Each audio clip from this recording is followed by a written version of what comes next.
அன்பியும் YouTube இல்லந்தோறும் இறைசாட்சி, உள்ளந்தோறும் மகிழ்ச்சி.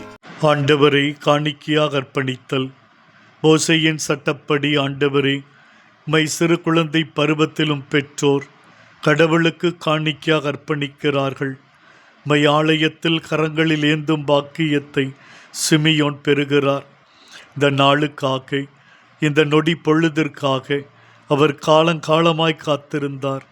அந்த உன்னத நோக்கத்திற்கான காத்திருப்பு அவருக்கு வீண் போகவில்லை.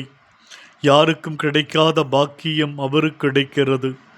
மது மீட்பை என் கண்கள் கண்டு கொண்டன என்று, மீட்பு வாழ்வின் ஊற்றும் உயிரும் என் கரங்களில் என்று பெருமிதம் கொள்கிறார். அண்ணா என்கிற வயது முதிர்ந்தவள் அங்கு வந்து கடவுளை புகழுகிறாள், உம்மை தரிசிக்கின்றாள். ஆண்டவரே, நீர் உம்முடைய வானக தந்தைக்கு உம்மையே காணிக்கையாக்கினீர். இந்த அர்ப்பண வாழ்வு ஒவ்வொரு நாளும் மேல் இணைந்து சென்றது. நீர் உம் உயிரையும் கல்வாரி மேட்டில் அர்ப்பணிக்கும் வரை சென்றது. உம்மோடு நாங்களும் தர்ப்பண வாழ்வில் இணைந்திருக்க எங்களுக்கு வரம் தாரும். இன்றைய நாளில் இதோ இறை மக்கள் ஆலயத்தில் எரியும் திரிகளோடு பவனியாக வருவார்கள்.